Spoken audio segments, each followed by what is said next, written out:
Welcome to our presentation about the survey results that was sent out to the whole congregation from the Outreach and Advocacy group at Peace. We thank you for being here, for answering the survey, and special thanks to those who did not respond but are here to learn about the results. Next. Our group also spent a year of learning. We learned about direct service. What is that? That's things like food pantries, hypothermia support, clothing. And we also learned about advocacy, that is trying to influence the government on specific issues that will benefit people, as opposed to lobbying, which is trying to influence the government to benefit my organization or myself. We also learned a lot about community organizations, state and local agencies, and nonprofit groups that work in the area of advocacy. Next. The focus of the survey was to find out how are members of the Peace community already involved with direct service and advocacy, what social justice issues are of most concern, what are our views about the relationship, about the political process and the church. And the basic purpose of the survey was to help our group to develop a more focused and coordinated approach to advocacy and direct service at Peace. Now we are going to look at a few charts that give a good visual of some of the responses we received from the survey. First off, we asked people how they were currently involved in Peace ministries and other activities. Here you can see the top 3 bars show how and where at least 18 of the 35 respondents were in some way involved.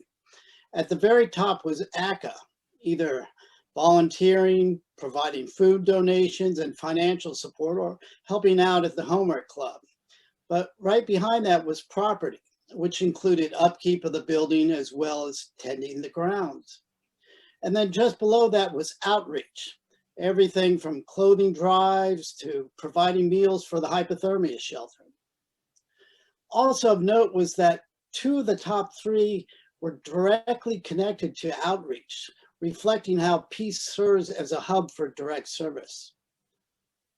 Then in the second tier, with about 10 to 15 responses each, was the racial justice team, including those who participated with Troubling the Waters, followed by assisting with the worship service, and then those who are involved musically. Then in the last tier, with 5 to 10 respondents each, were the prayer shawls, the Deacons Care team, Village of Hope, and Peace for the Future implementation team. And the next chart, next slide, shows the top social justice concerns.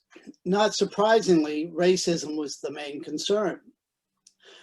But close behind was climate change and justice. And something we noted was that even though this was high on people's concerns, if you go back to the previous slide, you can see that there were not many opportunities for involvement in this area.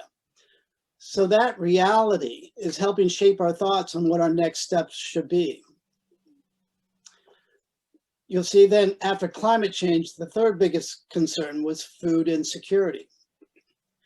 Lastly, in the final significant concern, we grouped together immigration and refugees. But even then, those 2 together were considerably less than each of the other 3. So we were planning to focus more on the top 3 concerns for now.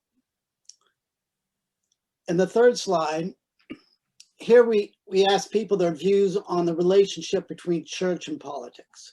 And as you can imagine, this provoked the strongest responses. As you can see, only a handful chose either no overlap or completely overlap, while almost a third chose some overlap and about 2/3 more overlap. Because of the strong reaction to this provocative subject, we wanted to share some of the responses we received. In the previous slide, you saw that there was considerable overlap in what people thought of the relationship. We asked some open-ended questions about that. And these specific responses were about that connection. I'll give you a moment to just look at these. So you can see that a lot of them talk about the overlap, both focus, they share. The church and the political process overlap. Interconnections, balance, all of them relating to that overlap between the church and the political process. Next. A very interesting question was how the church influences the political process. And in this case, again, open-ended questions. There was a lot of responses saying the political process should be based on Christian values, but is often not. Some interpreted this as saying advocacy then is a way to influence the government to act justly. People thought faith should influence politics. The importance of working together to address correcting structural failures in our society. And the church should influence where resources are spent. Finally, and quite importantly, there were a number of comments indicating that the church works with elected officials in nonpartisan ways. The church works on issues. They do not work specifically with Democrats, Republicans, or any other political party. Next. There were concerns that the political process may affect the church in negative ways. The attempt of influence by the government onto the church. Politics should not influence the church, but the church should be trying to influence political values. The church tries to act independently. Political parties sometimes gain favor with faith communities, and that can be corrupting. People noted that government support is needed to have freedom to act and to spread the gospel. But there was also concern that the political power has the potential to corrupt church bodies, such as in the case of religious nationalism, where one's religious identity becomes exactly overlapping with patriotism. Over the past year, we have learned many lessons through conversations and meeting and reading and research, and we have presented 6 of them here. The first is that social change is long-term work. Systemic changes are built upon many, many hours and years of work, both individual and collective. Second is that learning about social justice issues can and should guide action.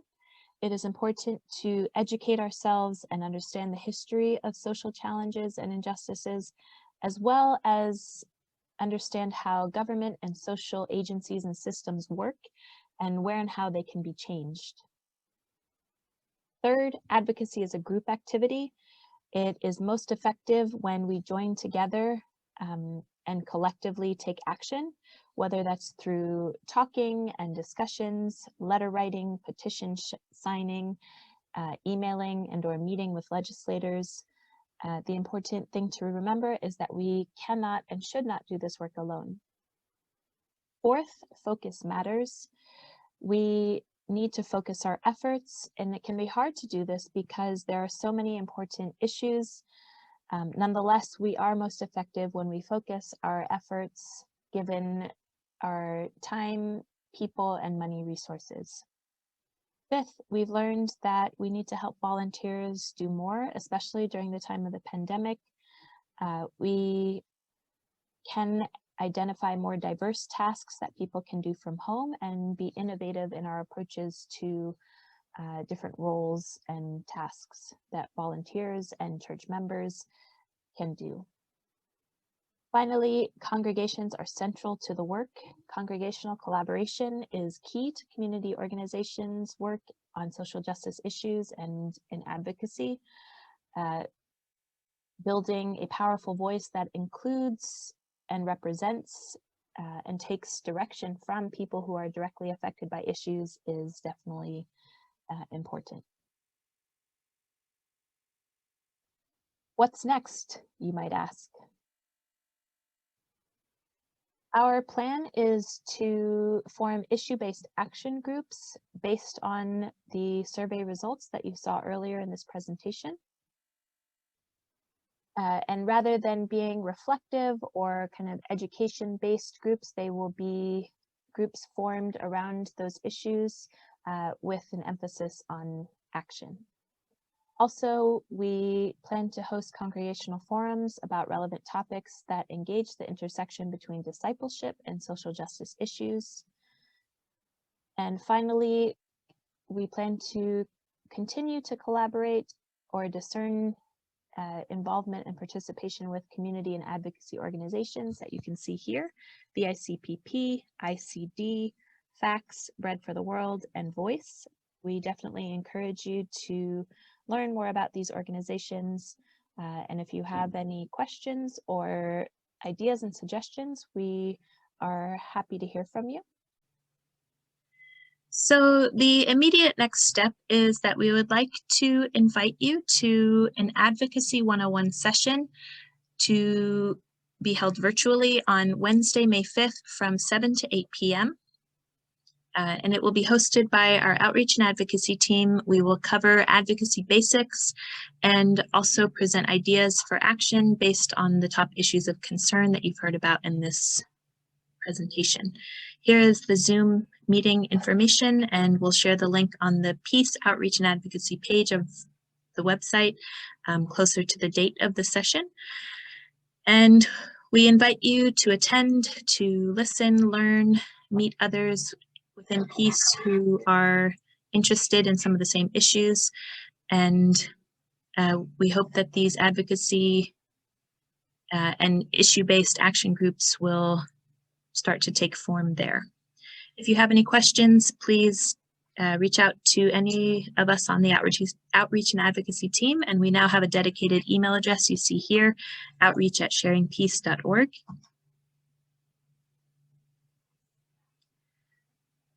And finally, we would like to thank you for your time in viewing this presentation, for taking the time to do the survey, for supporting our efforts and learning through prayers and conversation. And may God bless you and our Peace community and the community around us. Thank you.